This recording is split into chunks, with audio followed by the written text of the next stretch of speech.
নমস্কার, যার জিন্দেগির আরেকটা পর্বে আপনাদের আবার স্বাগত জানাচ্ছি। অনেকদিন পরে এলাম, তো তার অনেকগুলো কারণও ছিল। আমার হাতে একটা অসহ্য যন্ত্রণা করে, সেটা এখনও কমেনি। তো তবুও তাই নিয়েও ভাবলাম যে দেখি না, কিছু বন্ধুদের সাথে শেয়ার করি যে আমি ঘরে কি করি আর না করি। তো আমি একটু একটু রান্নাবান্না তো করি, খুব একটা বেশি নয়। আরে সেটাও ঘেটে হয়ে যায়। এই যে দেখুন, আমি পাবদা মাছ ভাজতে নিয়েছি। আর এই যে কড়াই, এইরকম কড়াই কিন্তু প্রত্যেকটা বাঙালি ঘরে থাকে, মানে বাঙালি মধ্যবিত্তদের কথা বলছি, যে এইরকম একটা থাকে। এই নিয়ে বাঙালি ঘরের মা বউরা তাদের কাজের মাসির সাথে বা মেয়ের সাথে প্রচুর ঝামেলা করে, কিন্তু সেটা ঠিক হয়ে ওঠে না। তো আমিও কিছুদিন ঝামেলা করেছি, কিন্তু আমি তো ঝামেলা ঝগড়ার মহিলা নই, পারিও না লড়াই করতে। আর এমনি আমার টাইপটাই হচ্ছে একটু আহ্লাদি ধরনের, তাই জন্য আমি আর পেরে উঠি না।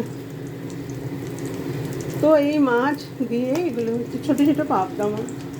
মাছটা খুবই ভালো, টাটকা, কিন্তু কেন জানি না ভেঙে একদম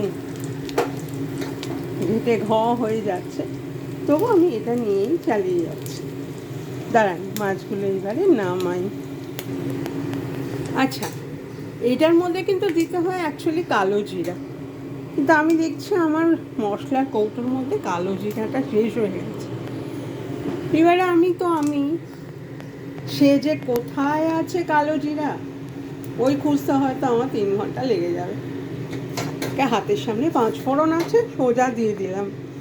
দিয়ে এইবারে কি করলাম, এই যে এইখানে না হলুদ আর শুকনো লঙ্কার গুঁড়ো আর একটু ধনে গুঁড়ো দিয়ে রেখেছি। আর দেব 4টে কাঁচা লঙ্কা। কাঁচা লঙ্কাটা আমি তেলের মধ্যে দিয়ে দিলাম। এইবার এই মশলাটা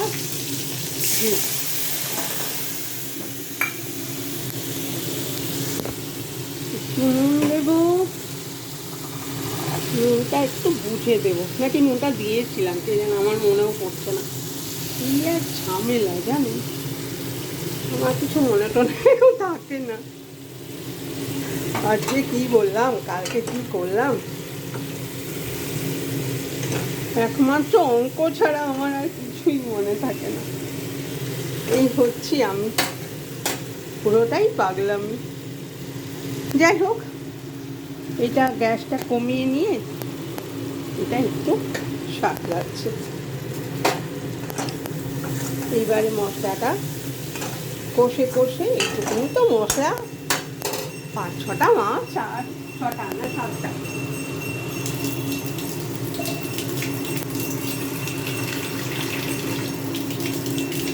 জলটা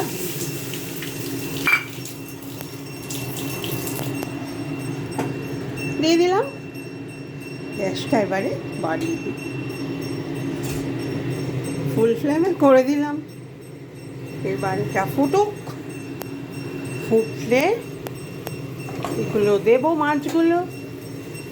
কি জানি নুন বেশি হবে না কম হবে, আরে যেটাই হোক যাবে তো আমার পেটে আর আমার বোনের পেটে। তা না হয় বোন একটু নিন্দে বন্ধ করবে, হ্যাঁ তুই কিছু রান্না করতে জানিস না, এতদিনেও শিখিস নি, বলবে কি আছে বলুন। একটা ভগবান দুটো কান দিয়েছেন কেন, এক কান দিয়ে ঢোকাবো, আরেক কান দিয়ে বের করে দেবো।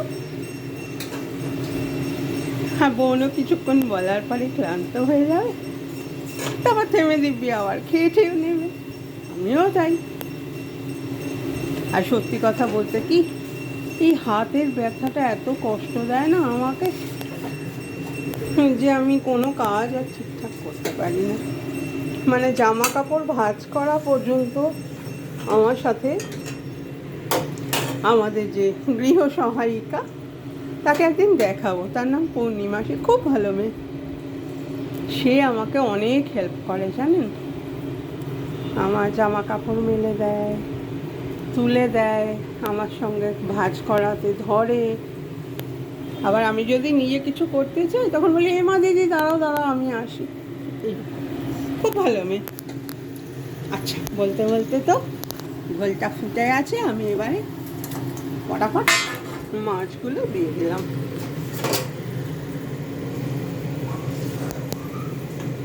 এই মাছগুলো না ভাজা হয়ে একেবারে বিস্কুট হয়ে গেছে।